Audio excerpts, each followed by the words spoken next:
Hi, I'm Dr. Gemma, and welcome back to Cognitive, the Knitting Psychology podcast. Cheerfully and somewhat irregularly in business since 2008. Segments today may include what's on my hooks, needles, and spindles, a strategy, something I really like, put a lid on it, oh shoot, and blather. So sit back, put your feet up, pick up your knitting, crocheting, spinning, weaving, or dyeing, or any other yarny thing you're doing, and get ready to enjoy. Well, hi there, it's Dr. Gemma, and welcome to episode 94 of Cognitive. This is my 62nd birthday episode, yay! You know, I never used to tell people my birthday. Now I realize I don't have that many left. So I'm really getting into telling people and having people tell me happy birthday. So if you haven't yet, feel free. You can comment in the show notes at cognitivepodcast.blogspot.com, or you can just go to our group on Ravelry. At any rate, warmest thanks to everybody who sent birthday wishes and kind comments. I really appreciated them. Lexicom, I take that very seriously, and I am deeply complimented, and you just heard ALEXA bonk in the background when I said your name, probably. Also, I want to thank Elise O.T., who bought me a generous coffee, and I'm not sure if I got her or not. It was a few weeks ago, so I want to make sure I thank her. And, of course, our own Chris H., who gave me a very nice birthday present and is a really very nice woman herself. Thank you both for the very generous coffees. Both of them bought me pots of coffee, not just cups. COVID time! Are we all so sick of this? Me too. Very few people are masking here in Southern California. We still do. If I think I'm going to be in close proximity with people, I mask. All I can tell you about that is it's just easier to do it. I mean, you have to sort of compare it in your brain without other people's expressions or opinions. Would you rather have 5 weeks of choking and wishing you'd gotten your shot? Or would you rather just wear a mask and be a little inconvenienced for 10 or 15 minutes at a time, you know? Yeah, I look at it that way too. Also, flu shots are now available here in California at least. And so we celebrated my 62nd yesterday. Today is, by the way, Monday, September 5th. Happy Labor Day. And thank you to all the workers in America who keep the place going in spite of, well, gross capitalist exploitation is the best I can put it. Sorry, man. Okay, not going there. Not going into the politics. Boy, it would be so easy right now with the stuff going on, wouldn't it? But yet I'm not going to, because we're here to knit. No, we're here to celebrate Gemma's 62nd birthday. Well, maybe we're here for all of that. At any rate, I decided to get my flu shot to celebrate my birthday. It's a little early. I would really rather get it in like late September, early October, because, you know, to keep the resistance high until, you know, March or April. But I figured, what the heck? Might as well get there before people are all lining up to get their flu shot. Also, I'm due for my next COVID booster in October. So I decided I am not going to do this all at once. I think I also need a pneumonia shot. Can you believe this? Well, I believe in vaccines. What do you want me to tell you? I've had pneumonia. I used to have it every year after I got the flu. And a doctor finally said, you have asthma. You're going to have to get flu shots every year. You're going to have to get pneumonia shots every 2 years. This was in the days when I was in front of classrooms for a living. At any rate, get your shots and do all the good stuff for the COVID. Get your boosters. You really shouldn't need Uncle Joe to be leaning over your shoulder to tell you to do all these things. Let's see if we can get through winter without killing each other, shall we? What's on my hooks and needles? Well, nothing is finished, and I have barely done anything because I am working my butt off in my ASL class, which I'll get back to. However, yesterday, September 4th, apart from being, did I mention, my birthday, was also the 250 blocks day. Yes, I'm happy to tell you, I have 250 blocks. It's pretty exciting. We're all hanging in there for October 25th, which will be 300 blocks days. Otherwise, I have knit like 5 rows on the midsummer sock, which is languishing on the foot of the first sock. It's a top-down sock, so I'm not that far behind. The Wrapped in Tiny Chains I haven't touched, the cardigan. I'm on the front panels. Really, the back takes a while because I made it very big. And I'm looking forward to doing this and finishing it because it's a very squishy cardie. Everybody who does it rants online about how easy this thing is to make. It is. It really is. The most important thing about this pattern, though, it has measurements. So you don't need to use this particular stitch pattern. Once you know the measurements that Crowgen is using for different sizes, you can use any pattern you want. You can just use a single crochet or a solid half double or a solid double crochet if you want, and just work it out to those same dimensions. So it's really kind of nice. It's nice to have a good crochet designer give you the actual measurements that you can use and you can work within. At any rate, I'm not doing much there. I'm just keeping the Don't Know Yet squares up to date and half-heartedly working on the Wrapped in Tiny Chains and the Midsummer socks. And I'm really fine with that. I'm trying not to plan winter sweaters. I have a few planned ones in kit bags that I made up last winter all around my feet. So I'm trying to drum up my interest in those again. But frankly, this was the summer of small projects, and it was a really fun thing to do, to take a break from all the big stuff and just do some socks and some hats and some little things like that. And the Labor Day sales were not particularly great this time around, so that didn't do much for me in terms of my knitting or crocheting. Again, if you're not a crocheter and you're a knitter, I really would encourage you to learn to crochet because summer is a great time for crocheting stuff because crochet goes so fast. So, you crochet a few baby blankets, you make them in individual squares, then you just crochet the squares together, then you stick them in a nice plastic containers. Well, if it's not wool, you don't even have to worry about that. But you just set them somewhere that the moths aren't going to get them. And every time you need a crocheted baby blanket, you just whisk it out and pretend you made it special for them. I'm not heartless. No, I'm not. My favorite yarn resources, the list has grown. It's Lisa Souza, Webs, and Webs especially for supplies. That if you need stitch markers and needles and all that, Webs, man. Webs. Sierra Cottons and Wools, that's my LYS of choice, even though it is a 4-hour drive from me. The closest LYS to me right now is probably the Altered Stitch down in Valley Village. And they are wonderful people, and I want to give them a shout out. They have fantastic, fantastic yarn selection. Just off the scale, indie dyers and a lot of Malabrigo.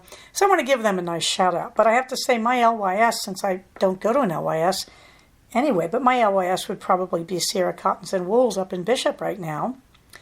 Other places you should know about that are certainly good providers, Wool and Company, and of course the ever wonderful Laura at Dizzy Blonde Studios. Links for all these things are, of course, in the show notes. Speaking of Dizzy Blondes, my spinning, I'm not. It's too bloomin' hot right here. So let's move on to a strategy. I want to talk about O2E. Opposite to emotions. And I want to talk about it in an unusual way. Now, we use O2E really as a part of mindfulness, really as a part of long-term emotional management strategies, really as a part of distress tolerance. What is O2E? It is do the opposite of the emotion you're feeling. So, for example, if you are feeling stressed, you unstress. You do an activity that makes you feel relaxed. So when you are stressed, you do deep breathing, or you do meditation, or you do stretching. You do something that slows you down. When you are angry, you immediately turn to something that does not make you angry. You walk away from the anger itself. You walk away from the thing that makes you angry if you can. The interesting thing about O2E, though, is people struggle with it in some interesting and weird places, like unjustified guilt. What is the opposite emotion to unjustified guilt? Well, you got to think that one through, don't you? I mean, what's really going on here is sometimes we've been trained to feel guilty about things that we should not feel guilty about. And that's a pretty wide-ranging set of examples, let me tell you. One of them is self-care. One of them is appropriate sex. No, I'm not going to go any more R-rated than that last phrase, peeps. Okay, that people feel guilty for taking a day off. People feel guilty for taking a sick day for emotional health. So when you say O2E for unjustified guilt, part of it is first this kind of mindfulness that you really are entitled to rest. Now, there's been a big thing on the internet lately called quiet quitting. Quiet quitting is when you don't tell anybody, but you say, I am going to do this job. I am not going to do anything more than my job. I'm not going to volunteer for extra work to impress the boss. I am not going to work any harder than I am required to by the minimum requirement of my job. Who on earth thought of the name quiet quitting? What that actually is refusing to be exploited. And since it's Labor Day, this seems a very appropriate time to talk about it. That we have developed this go-get-em work ethic, in America at least, where you're supposed to overdo your job to impress the boss so that you get promotion and you can have even more work, but hopefully more pay. The interesting thing about quiet quitting is it's been around in every job I've been in. My first job at a very good children's agency, the minute everybody got promoted to management, they just stopped showing up, stopped coming in the office. Why? Because we were deeply exploited at the frontline level where we were seeing patients. And you see this a lot in mental health, that people get up to a higher level in an agency and they just don't work that hard. And why is that quiet quitting? Because they're not doing their jobs in a lot of cases. But you have to be careful because you can't confuse the idea that you hired me to do A, B, and C. So when I work, I'm going to do A, B, and C. And you can encourage me to do D, but actually I'm not being paid to do D, so I'm not going to do D. Because if I do D, you're just exploiting me. And so you have to be careful because that is reasonable, but it's being called quiet quitting. It is not. And so today on Labor Day, as we talk about opposite to emotion, I want to talk about the tendency to overwork to win approval and the reality of you don't have to do that. You do your job. You shouldn't have to do more. Now, there is a real world where your competitive colleague gets the promotion you wanted because that person does do more. So in essence, you have to be careful because we can be cornered into a situation where we have to agree to be exploited to succeed, okay? So here on Labor Day, I'm talking about O2E, and I'm talking about unjustified guilt, and what do you do? Okay, I'm doing my job. I shouldn't have to do extra. So when I'm doing extra, I really need to kind of not do that, and I need to be able to hold that line. And if your job is exploiting you, you need to start looking for another job. You're not quiet quitting. You do your job. You're not required to do extra. If you're doing extra, it's very frightening to slow down, to just do the job that you were hired to do. By the way, in terms of this, I have to tell you the place I really saw this was when I worked for the government. When I worked for the state of California, unbelievable. The people around me, nobody was putting themselves out, but bosses were always encouraging us to. And what happened to me was I fell for it. I put myself out, and you know what? I got nothing. They all wanted to promote me, but being promoted, I realized, was just going to be turning myself into the handmaid for the old guy supervisors who were going to exploit me because I was young and had energy. So I didn't fall for it, and I got out of it. And I did watch several of my colleagues indeed get promoted and indeed get just basically burned out. So O2E is really about, if you have unjustified guilt, you can keep your mouth shut, but actually you can stick to your boundaries. You can stick to your limits. By the way, O2E isn't just about work, but it came to my head because it's Labor Day. Opposite to emotion in the case of unjustifiable guilt, when you're talking about employment, is really about having healthy boundaries and staying with them, including things like I work 5 days a week, so I don't do extra work on the weekend. And I don't take work home unless I'm paid while I'm at home to do that work. Okay? So that's how it looks like. Other examples of O2E, now that I'm getting off the labor idea, are just self-care, where you see this with moms all the time. When you have a newborn, I remember I didn't take a shower for days after I got home from the hospital with my kid because I didn't know how to keep him safe while I took a shower. And I finally had a friend come over and she watched him, and she had had kids, and after I got a shower and got a nap, she sort of sat me down and told me, here are the ways you can care for yourself and keep your newborn safe. You know, like the bouncy chair, that sort of thing. Get him to fall asleep in the swing. Put the swing outside your shower so you can just open the door and see him lying asleep in the swing, that sort of thing. So I want to point out, unjustifiable guilt doesn't just go in the workplace. Moms get it all the time. And moms, often when I see kids in therapy, the moms are horrible. And they're horrible because they're not getting any self-care. They're exhausted, they're dirty, they're wiped out, and they don't feel loved. So yeah, if you're not getting self-care, that's another example that you have to just make yourself go ahead and set the boundary of, I need self-care. The most pertinent example to me when I'm training people is our people get suicidal quite often. Our people commit suicide quite often. I mean, mental health therapists.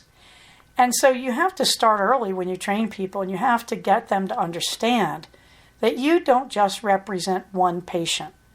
That when you talk to a patient and they're really not pleasant and they're making all sorts of threats, you have to remember that your safety is the safety of your other patients. You have to learn to protect yourself from people who are aggressive, because you're not just doing it out of selfishness. Although, frankly, that would be fine. Nobody has the right to aggress you. But you're also doing it. If you can't protect yourself, you're protecting the lives of your other patients. You're protecting the lives of your loved ones who need you and cherish you in their lives. Okay? So really what we're talking about today is what you do with unjustified guilt. You do the opposite emotion. If you're feeling guilty and you don't have a reason to, it's time to relax and take care of yourself. And also it's time to remember you can set boundaries and you don't have to accept exploitation. Okie dokie. Let's move right along. The fluffy books. Well, I can't get back to Introduction to American Deaf Culture because I'm getting sucked into so many other things. I did finish the Finishing School series by Gail Carriger, which I deeply enjoyed. I have not watched this week's episode of She-Hulk on Disney, but I'm looking forward to it. Hey, Gems, what are you doing? Well, I'm reading The Death of Mr. Wickham, which somebody recommended, and I think I said this last episode, and I can't remember who. It's pretty good.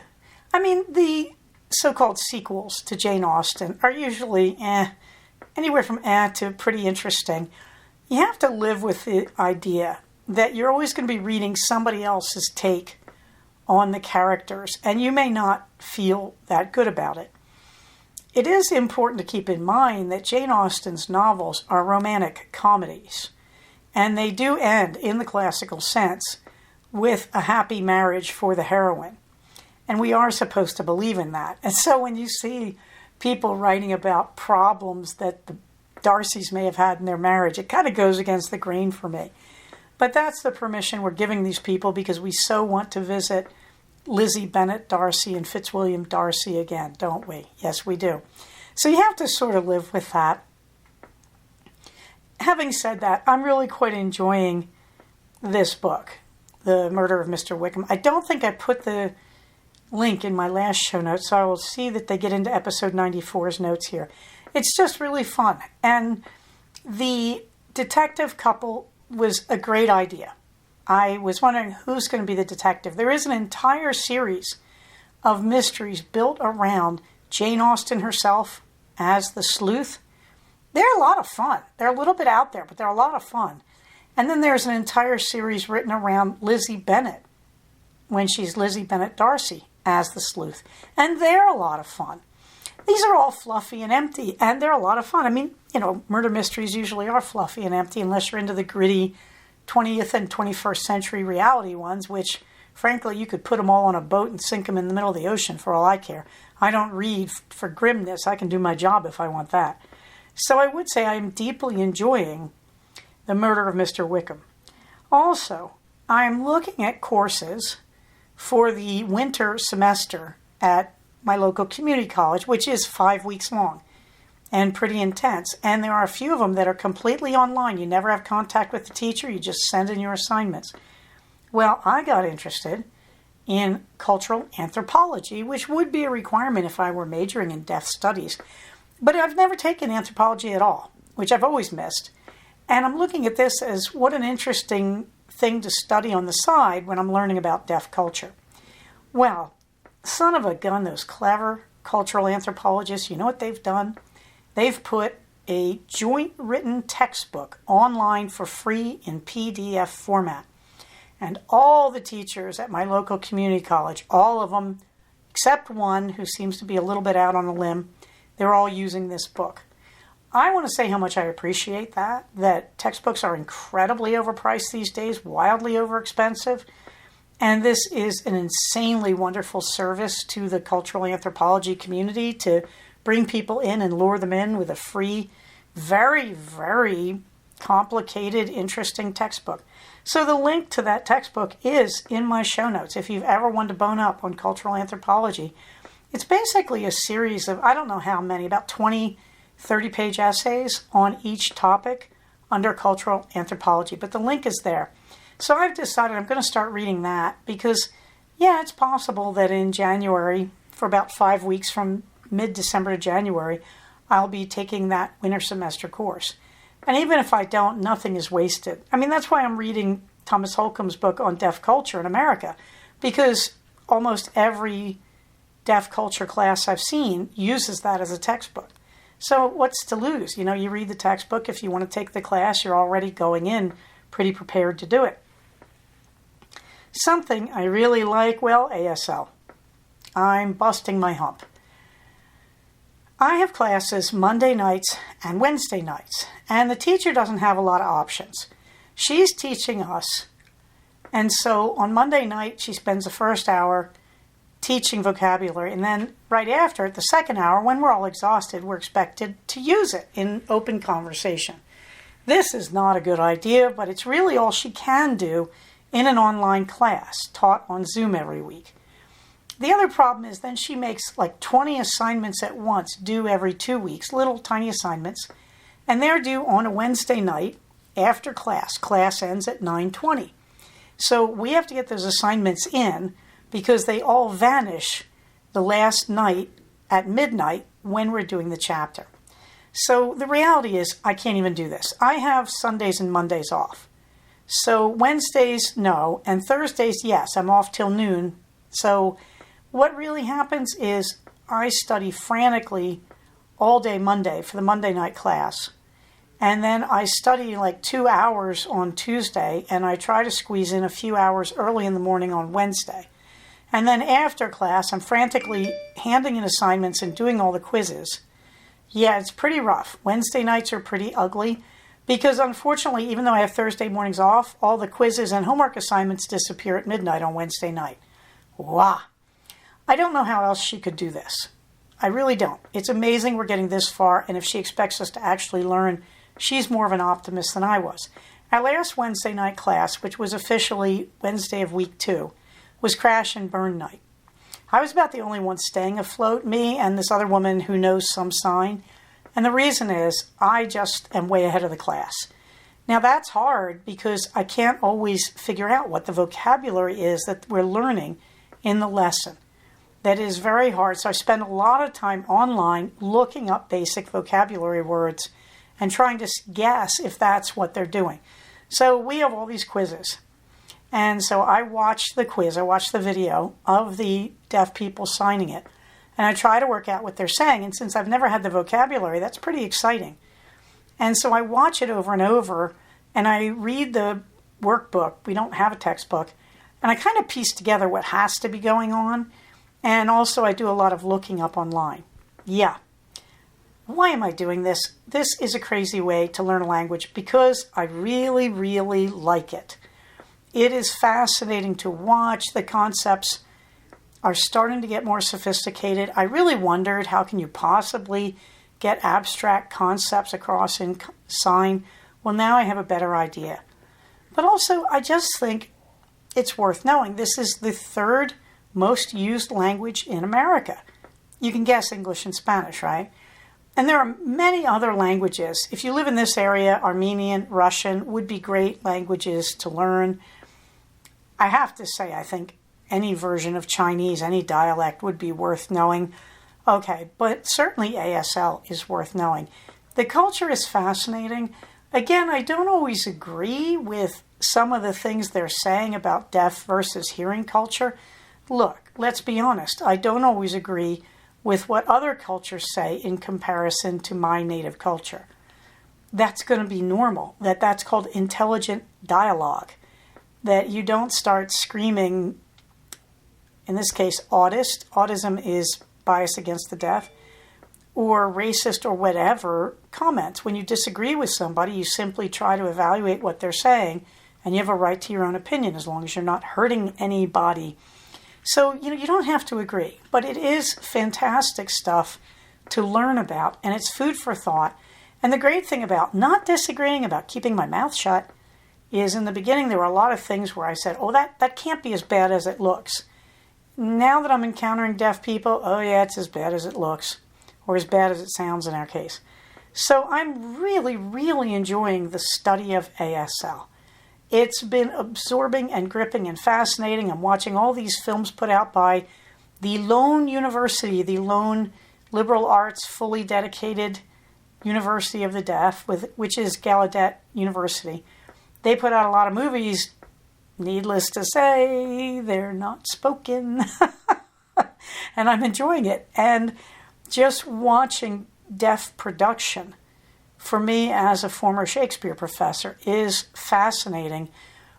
I have to say, in terms of literary and linguistic paradigms, deaf culture to me, because it is so inclusive and so communal, is more reminiscent of medieval language usage and medieval performance in Western Europe than it is of modern and postmodern.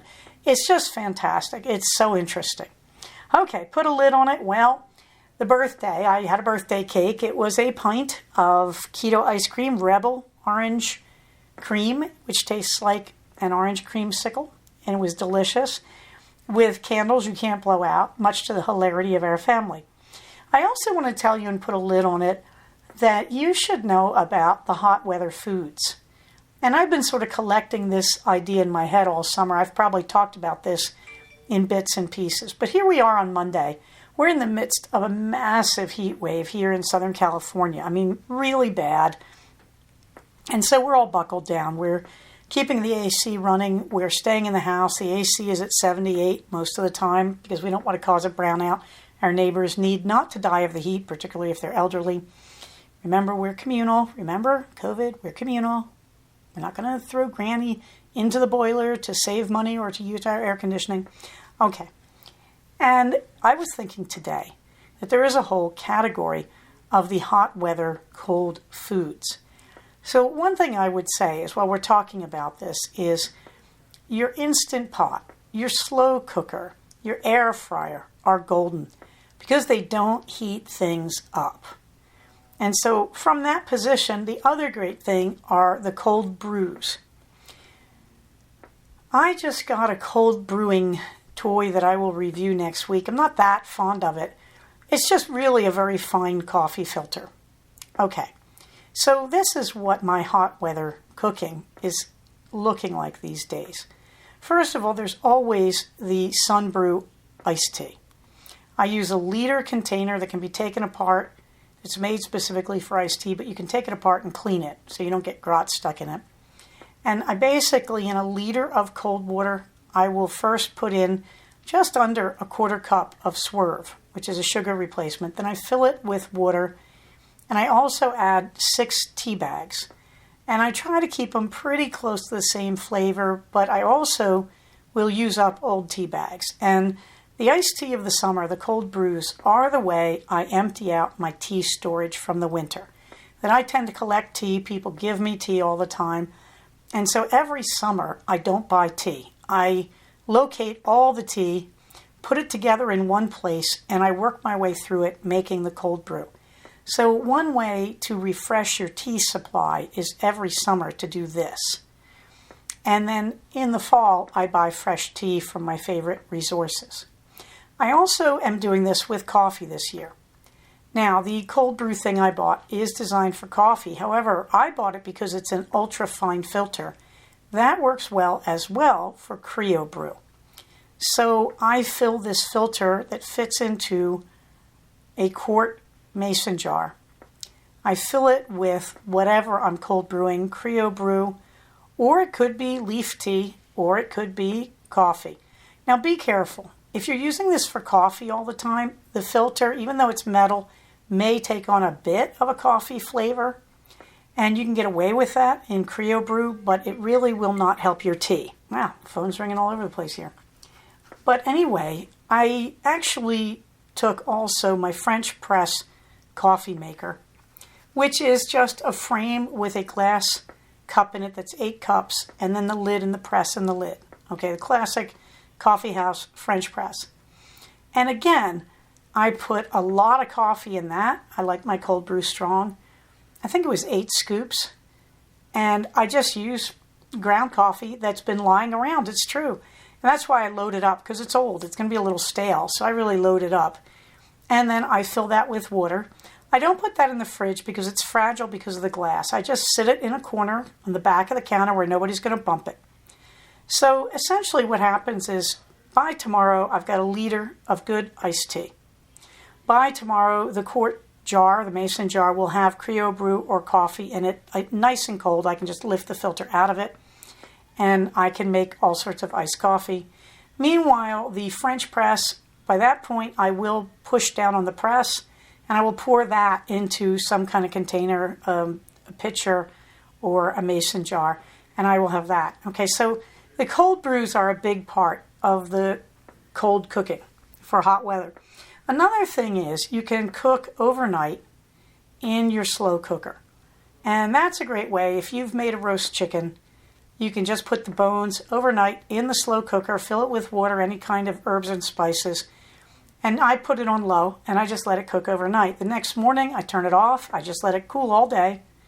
And eventually I'm going to pour it into the containers and put it in the freezer.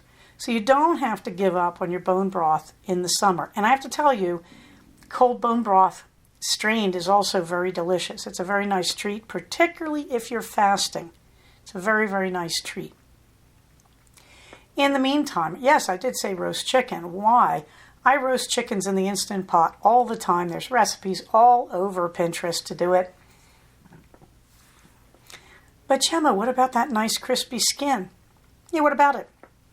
If I want the nice crispy skin, I put it under my broiler for, about 10 minutes. But again, I only do that late at night. I don't want to heat the house up. But I actually don't mind giving up the crispy skin in the summer. If you're cooking it in the Instant Pot with pressure, all the nice collagen and stuff is going to leach out of the bones and skin into the meat. So you don't have to worry about that. But I will cook a chicken, and I don't even know. I just put it in on manual for like an hour. I don't even worry about it. I let it sit in there because it's going to be moist no matter what you do because it's cooking in steam and moisture. I take it out, I pick the chicken, and then if I don't feel like eating it right now, I will strip the chicken and I will put it in a vacuum sealing bag and I will seal it. What does that mean? It means this week I am taking keto tortillas. They are made of coconut. I get them from Thrive Market online. And I am putting them in my waffle iron for about 2 minutes to let them soften. And then I put bits of the roast chicken with salsa, often salsa I've made myself, shredded cheese, and anything else, sliced avocado, sliced tomato. Instant tortillas. So I highly recommend from time to time you just make pulled pork or roast chicken in your Instant Pot and then shred it, take it off the chicken, whatever. If you have a bone in it, you're going to make the broth overnight in the Instant Pot or your slow cooker. But the rest of the meat, the good healthy meat and fat, you're just going to vacuum seal. And periodically you're going to pull it out of your fridge or freezer. Yes, it freezes and defrosts just fine. And you're going to use it to make all sorts of sandwiches and tacos and whatnot. So that's one of the nice things. Cheese. What about cheese? Well, today was Shred the Cheese Day. But I'll take a brick of cheese, anything I like, and one day a week, usually Sunday or Monday, I will take out my cheese grater. I like to do this by hand. You can do it in a food processor. I don't bother. I just put on some good music and I grate. And I will grate until I fill the Tupperware container of choice. And then I have shredded cheese for the rest of the week, 2 weeks, whatever. I'm a big fan of this. I also like to mix them. Things I don't like. Pre-shredded cheese. Why? It's got starch added to make it stay together and to extend its shelf life. So if you're me and you're diabetic or you're keto, pre-shredded cheese is really not a good idea. I do use it in emergencies, but I prefer to just grate my own cheese and have that lying around the house. It's tomato season, so good tomatoes, I have them around to be sliced. I will often pre-slice them and put them in Tupperware, or again, you can vacuum seal them and stick them in the fridge to just make them last. They do tend to fall apart a little bit with the vacuum pressure, but that's how you keep the tomatoes around. The other thing is, if I feel like cooking, and I do, I will take out the Instant Pot. And the last time I did this, I made a lot of French garlic chicken. I bought a jar of pre-minced garlic. Yes, I did. I do use that stuff. And I bought all these flats of chicken breasts and chicken thighs. I divided the flats up and I used them to make what I think of as camp food. The camp food du jour that time was French garlic chicken. This is from Urvashi Petra's book. It's online. You can find it very easily. It's on Pinterest. I made a whole lot of it, and then I just divided it up into packages of 3 thighs or 3 breasts, because we're a 3-person family. Put sauce in it, vacuum sealed it, put it in the freezer. And yeah, tonight, while it's going to be 107 degrees here, I have a package of that out. So you can make all sorts of pre-foods and freeze them in family size units. And yeah, I use a Sharpie and write on them what they are, just so I'm sure. You can also buy big flats of meat, chicken, whatever, when it's on sale, if you're not vegetarian. Divide it up, vacuum seal those, and freeze them in family size units. Okay, so the idea is that everything is ready to hand and takes a minimum of cooking. My husband fries everything in a frying pan. That's too hot, heats up the kitchen, sprays oil everywhere. I'm not into that. And that brings up the air fryer. Today for lunch, I took some frozen rockfish. We have a subscription with Wild Alaska. Once a month we get a big box of wild caught fish. It's kind of pricey. It's about $130 and it's not that much for the money, to be honest. So I've been down to getting it about once every 6 weeks, but it's really nice. It's a nice change of pace from pork and chicken and steak, and it's fish. I mean, you're going to get all sorts of good vitamins out of that. So every now and then I will defrost one of their packets. They're all vacuum sealed and frozen. And I will slice it into bits. And then you can do this several ways. I like to take a Ziploc bag and I'll put in about a 1/4 cup to a 1/2 cup of almond flour.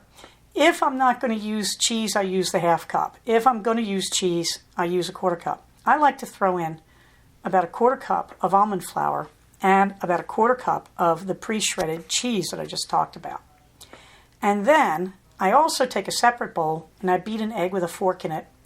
Okay, you take your stuff and lay them out in a row. And you take your bits of fish and you dip them all in the egg and then you put them on a plate. And while they're draining, you take a few of them at a time, depending on how big they are. You put them in the Ziploc with the cheese and the flour, or just the flour. Shake them up. You're going to take your basket on your stir fryer and really oil it well, because these guys are going to stick. And then you're just going to take those battered fish bits and you're going to put them in your air fryer. I cut them small. I like to do them at 400 for about 10 minutes. I do turn them sometimes if I feel like it at the 5-minute mark, but sometimes I don't. They still come out great. In fact, I think I might like them better when I don't turn them. Okay, that's a really fast fried fish lunch. So I really enjoy that. No, they don't come out aesthetically beautiful, I have to say, because I have a small air fryer basket, so I'm kind of scraping them out. With a bigger air fryer, probably would look prettier. But what do you do with these beautiful things? Well, I like to take a little homemade salsa, because homemade salsa with everything, But the other thing is, for my hot weather cooking, I also like to keep a dipping sauce that I can eat in the fridge. So I make this by the quart, blue cheese dressing, keto recipe. And there's a lot of these on Pinterest, again, under keto. I just make a quart of it. I like to get a crumbled blue cheese in a container from Trader Joe's because I can recycle the container. But you could just take a block of blue cheese and grate it. Sure, why not? At any rate, it's a very easy thing to do. You just throw everything into a food processor or a mini blender or whatever. Actually, I used to do that. These days, I just stir it together, to be honest. I like it better that way. It's a little less homogeneous, and the blue cheese is lumpier. But I will keep a quart of that in a mason jar in the refrigerator, and that's the universal dipping sauce with salsa. The other universal dipping sauce is you take a quarter cup of full-fat sour cream and a quarter cup of salsa and just mix them. It makes terrific salad dressing, goes great on a taco. It's great stuff. So there you are. That is the hot weather cooking guide that I am living with. And I'd also like to say to all my friends in the UK who had a really hot, miserable summer, boy, I hope it's getting cold there. You have nothing but my sympathy after this week. The blather, well, as I've been telling you, the ASL is pretty much nonstop. I'm also using classes on Udemy, which is an app, U as in Universal, N as in Nancy, D as in Dog, E, M as in Mary, Y. I bought a Udemy subscription because they were selling it for $10 a pop. So I bought 3 of them that are related to finger spelling because I've realized that my ASL really needs finger spelling. I'm okay doing it, but I'm lousy at reading it. So I need all the practice I can get. And I'm also using a YouTube channel by a hearing woman called Learn How to Sign. She's an accomplished interpreter. I've mentioned her before. So basically, every day I do a video from her. I'm doing 2 right now. I do the one I last looked at, and I practice again to try and reinforce the learning. And then I do a new one. She tends to teach about 25 words of vocabulary per video, and she's really hardcore into practical things you're going to actually say in conversation. So, you're not saying things like, look over there, that tuna fish is blue. You're actually saying things like, where's the bathroom? I'm finished my work. Can I take a break? Useful things. So I'm using the Udemy fingerspelling class. The guy teaching it is Abe, I think, but I haven't really started that. I'm working on also the Learn How to Sign fingerspelling class. She has a mini class. I signed up for a membership, $33 a month. I'm only doing it for this semester. If I think it's worthwhile, I'll then buy the lifetime subscription. I'm not sure it's worth it. I think you can get just as much off her YouTube videos, but still I'd like to support her. She's doing a good thing there. There are millions of ASL classes on Udemy, but you do have to pay for them. I haven't looked at Coursera, or it's spelled the word course like taking a college course followed by RA. I know they must have it too. In other words, there's a few different websites where you can learn things at your own pace, totally online. What I would tell you now is if you wanted to learn ASL, one of the things I would do is that I taught myself the alphabet this past spring. I'm so grateful I did. I used a lot of Learn How to Sign. Now, we don't always agree on the sign. There are different dialects, even in American Sign. She seems to be in the Midwest, and they've got slight differences in how they say certain things. I don't care. I would tell you that one of the best things you can do is teach yourself to fingerspell and then get yourself some basic vocabulary and just keep doing it over and over. Why? Because when you're learning ASL, you're going to focus hard on receptive, on watching someone else and interpreting. That's what you're going to do in a class. That's the value of a class, is the practice reading someone else's ASL. But if you're going to do that, you want to be comfortable saying the basic things. So as odd as it sounds, I don't think it was a loss for me to learn vocabulary and fingerspelling before I took my class. But the practice makes all the difference. Meanwhile, the pup date. Well, everybody's doing pretty well in the heat. We're keeping the dogs indoors because of the heat. Queenie's putting in a lot of time in her crate, but she is housebreaking as a result. She's going to be, 4 months old in September, on September 10th. And she's getting tall, and she's figuring it out, and so now she's pushing all the limits because she can stand on her hind legs and get her forepaws onto the dining room table. And so it's like a magic act. She keeps trying to pull the tablecloth off, and she's chewing things and getting into things because she's also teething. So we're working very hard on this, but I must say the housebreaking is coming along. It's the unlimited chewing. The funny thing is, we went through this with Captain. Captain was not the chewer Queenie is, and Captain was, as my son put it, a monster chewer. Funny thing is, bringing a puppy in the house, Captain basically stopped. And that's really odd. But Captain loves having a puppy. Captain needed another dog, and she's really, really happy, as I keep saying. Blanks, of course, is revitalized. Blanket's 14 years old, going strong, comes out, plays with the other dogs, but every now and then she needs to retreat under the bed just to get a break. It is very funny and endearing to watch them all together. Blankets missed Eleanor terribly, and there are times I can tell that she still does, which I find interesting. Meanwhile, we're having a hard time because Captain is like a miniature of Baron, and Queenie is like a miniature of Eleanor, so they get called everything. On top of it, we meant to get a male Newfie. So my husband just gave up and calls Captain him. And so I believe we have a he, she, they pronoun dog in our house. Funny thing about that is, I think that's good for us. In our generation, the whole thing with the pronouns and transgender is more challenging. And you have to be fair. We were raised to think that all that stuff was, if you were religious, immoral. If you were in any medical trade, it meant you were nuts or insane. So, the reality is my generation has had to do some pretty serious rethinking. And it's frankly useful to be training on your dog, as odd as that sounds. So Captain is a they or a he just as often as she's a she. Most of the time, my husband is referring to Captain as him, and that's how I know he means Captain, because he'll talk about a dog and he'll say he. Most of the time with me, Captain is a she. I don't think my son even cares. Many of you have asked about the beloved Hubs and his eyes. They're both doing fine. The left eye, which was the first eye that went south, that's doing okay. His right eye, instead of the retina detaching as it did in his left eye, instead he just got a big old retinal tear. And it was big. And they did repair it, but there is a chance part of his visual field in that eye will be affected. It's not affecting him too much. I think we're all just grateful because in our youth, he'd be stone blind right now. And the shock of having laser technology and being able to repair this, it's a wonderful thing. The other thing is, he could call them at 4 a.m. and they'd all show up at the hospital for him. The doctors have been great. They take it utterly seriously. And they know when he says he's having a problem, he's not kidding around. So it's going as well as that can go right now. My birthday. Well, my birthday was miserably hot, and we really weren't sure if we were going to go anywhere. However, I scheduled 2 things. One was a flu shot at noon down in Santa Clarita.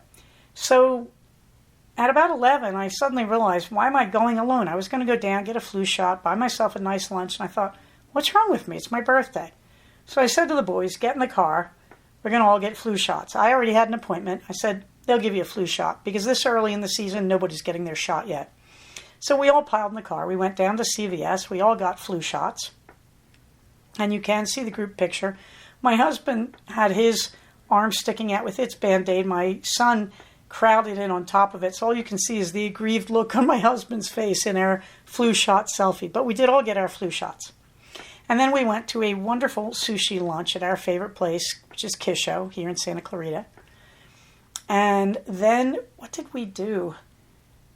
I think we meandered around. Oh, yes, I took us to get iced tea. We were going to get iced tea at Starbucks and then go get our car gassed up and go home. But by that point, we decided we should go to the Habit and also buy ourselves dinner. So we did that. And so we brought all that home after I had iced tea, my husband had a soda that he got on the way, and my son had a Frappuccino. And we just all took a cool drinks break. Anyway, and we got the car gassed up because it was on fumes. And it was cheaper here. It was like $4.79 here, which was great. And then we got our order from Habit, which I ordered online. I don't stand in lines in restaurants. It's crazy. And then we all came home. And I worked and did homework and whatnot for a few hours. Then we had dinner. And then we had the birthday celebration. Meanwhile, my husband did locate Silly String. Apparently, its production was seriously inhibited during the pandemic, but he found a version of it. So after dinner, we went outside and we blew our party poppers which they explode and they shoot confetti. We did that outside. And then we had the traditional family birthday epic silly string battle. It was a lot of fun. We did it outside so the puppy wouldn't be eating silly string. The puppies, really. And we had a blast. And that was my birthday, and that finished around sunset last night, and I did even more ASL afterwards. Okay, so there we go. On the calendar, Stitches, Southern California, November 11th through 13th. I will certainly be there on the Sunday, on the 13th. I am also considering coming down early and just having a meet and greet in my hotel room, just asking people up, or maybe we'll do it in the local Starbucks there, whatever, but just having everybody get together in a lounge and just be together as a group of friends. So I'm thinking about a get-together. That would probably be Saturday the 12th. Grand Canyon is still on for June 5th to 9th of 2023. Sunny Bank may be on for August 17th to 21st of 2023. Minerva gets the last word. I think the best last word she could have was this morning. I was sleeping in till about 9 and just lazing in bed. Minerva got on the bed, cuddled up to me, and then bit me when I tried to pet her very gently. Basically said, knock it off. And I think the last word is what a joy it is to cuddle peacefully with your loved ones. It doesn't mean you need a lot of attention or a lot of fuss. Sometimes it's just the proximity of those you love is enough. On that happy note, remember everybody, COVID is still out there. Flu shot time has come. If you haven't gotten shingles and you need it, if you haven't gotten pneumonia and you need it, get all your shots. We want to get through the winter as safely as we can. Remember to wear your mask when you're in with people. Remember to distance 6 feet. Wash your hands frequently. Get your booster shots, because most of all, the whole point here is to stay safe. Take care of each other, and I'll talk to you soon. Bye-bye. So we have come to the end of another episode of Cognitive. Please do not use this podcast to diagnose yourself. If you think you are having a mental health problem, please contact a licensed mental health professional. Show notes for these episodes can be found at cognitivepodcast, all one word, .blogspot.com. Episodes can be found at iTunes under the name Cognitive Podcast, but also can be found posted next to the show notes on the Blogspot page. Thank you so much for listening. Everybody, stay safe, take care of each other, and I'll talk to you soon. Bye-bye.